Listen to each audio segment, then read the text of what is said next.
Okay, I'm going to make some suggestions here for you on archives. What might count as archives? Something other.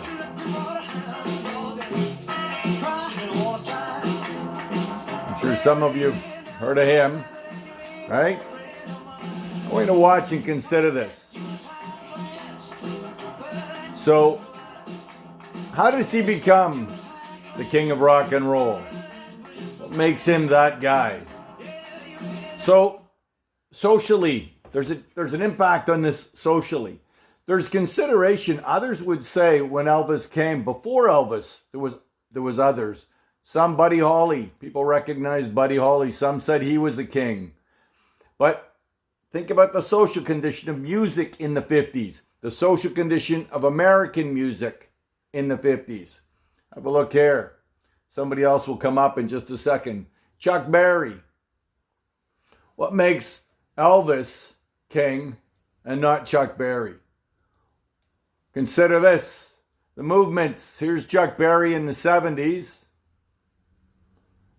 Right? Elvis maybe a little. Chuck Berry is just a little older than Elvis. Is the music the same? Similar?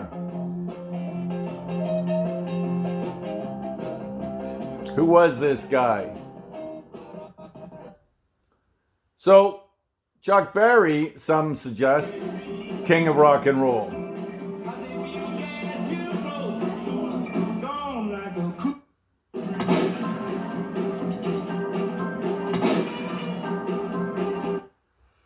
Chuck Berry, before Elvis. The same songs. Chuck Berry's black. The U.S. is divided by color. I'm going to consider those foot moves because there was another that was also considered king of rock and roll, Little Richard. If you're white in America and only exposed to white music, you don't know anything about Chuck Berry or Little Richard. So somewhere we start to see a crossover later. We can recognize now the value of the input of these musicians to music. But at the time, you would have only been exposed to what is your side of the world, your particular view. When you consider Little Richard, look at this little clip here. This is quite interesting.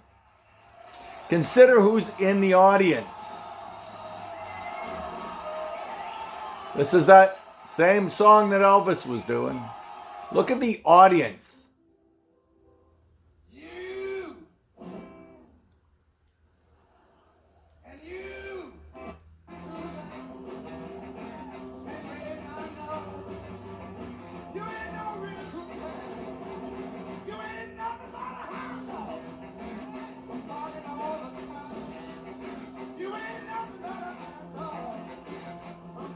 Little Richard was doing all the same stuff as Elvis before Elvis, different audience.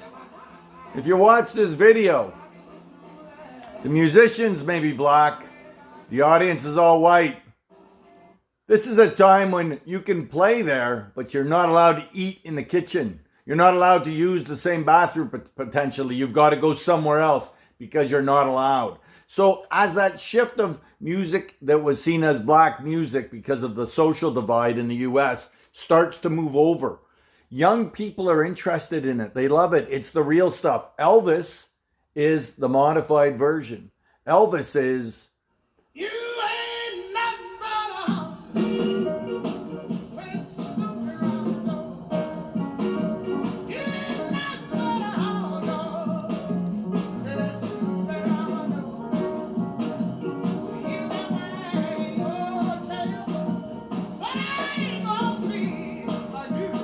1952, long before Elvis did it, the original. Elvis hears this. He brings music that's not got the social audience is smaller because of the social divide, and he brings it over to the white audience. And the sad part of being able to define it along those terms is horrible, but that's a reality.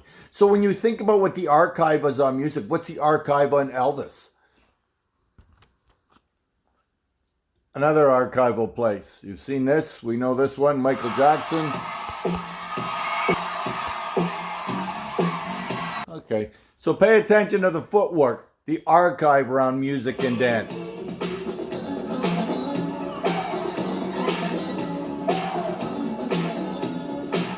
Remember the moonwalk?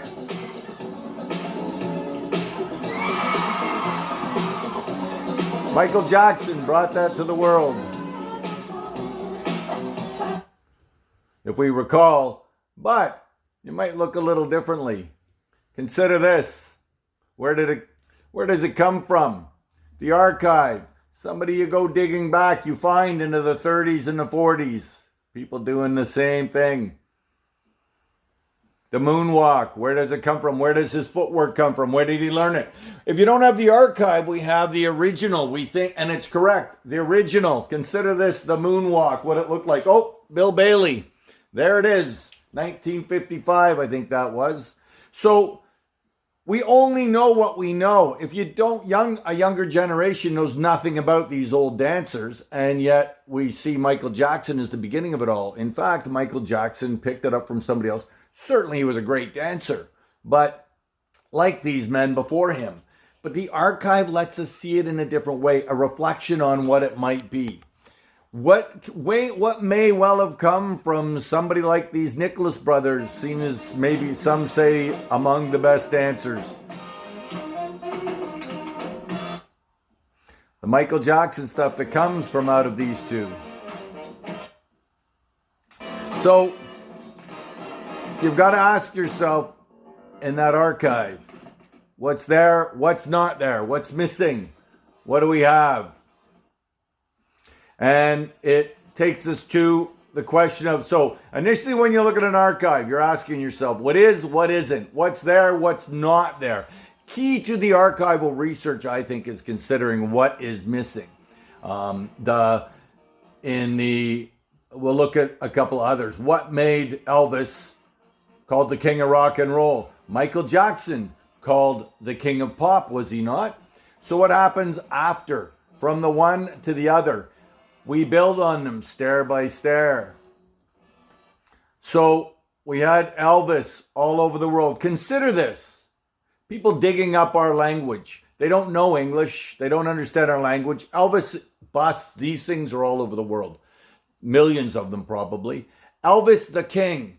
And then we get Michael Jackson, the king.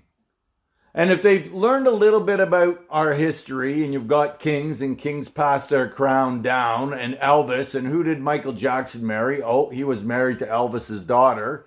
And you've got the king from the prince, passes from the prince to the prince, who becomes then the king. And now you've got the king of pop.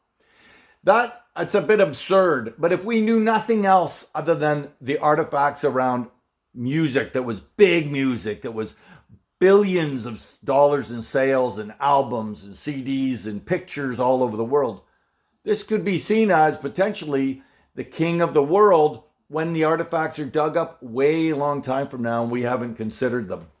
So another last little thought on an archive, which is interesting, because here's a little book that I got exposed to recently, Pope Benedict. So it's this retelling of the story of Jesus of Nazareth. What's interesting with it is it gets us looking at his faith is not in question. There's no doubt about the level, what his faith is. But what he gets to is when you look at the story, and he looks at what we've learned in the last 60 years, and that's what he says. We need to revisit the story because of what's occurred in the last 60 years. It's not an undoing of the faith or relax of the belief at all, but it's that he's an academic. And he said, when we look at it again, something simple as, the one that struck me in it that was very interesting, Barabbas. In the story, Barabbas is a murderer and a thief, and he's imprisoned for that. And the community has to decide which one do they keep, Barabbas or Jesus, and they vote to keep, the crowd roars and keeps Barabbas alive.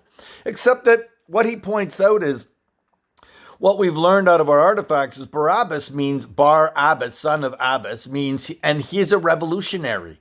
He is looking to the community saying, we're going to drive the Romans out of our place, out of our town, our village, our space. And let me teach you how to do that. So, from a local point of view, he's a revolutionary. But from the point of view of the Romans, of course he's a murderer and a thief because he's undoing what they are. He kills Romans, so he's a murderer. Well, we'd call him a revolutionary by other times. Again, back to consider Nelson Mandela, Winnie Mandela. How do we see them? What do we know about them? We know all of the material now. Luckily, we have that because we can actually go and look and see the artifacts, see the archives about them. Martin Luther King Jr., same thing. We can read it. You can get their readings. What's beautiful about both Martin Luther King Jr. and Nelson Mandela is they both wrote about peace. In a time of terrible headspace of living imprisoned, is they write about peace. And when they get out and empowered and they've got millions behind them, they still say, peace is the way. That's a beautiful message. But the archive is what gives it meaning. And if you look at what's very interesting, I suggested you consider Paul Robeson.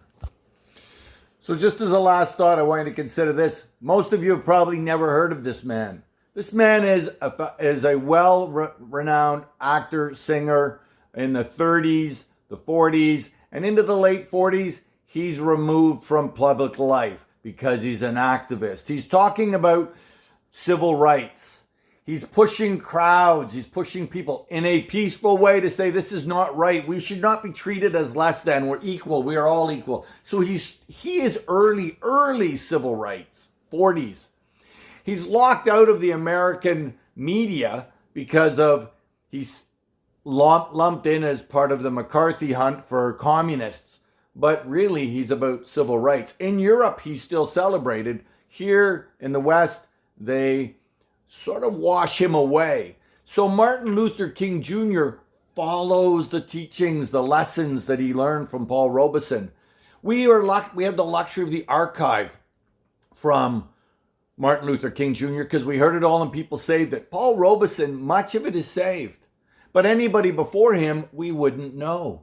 We know very little because the archive doesn't exist. The civil rights didn't start in 1960.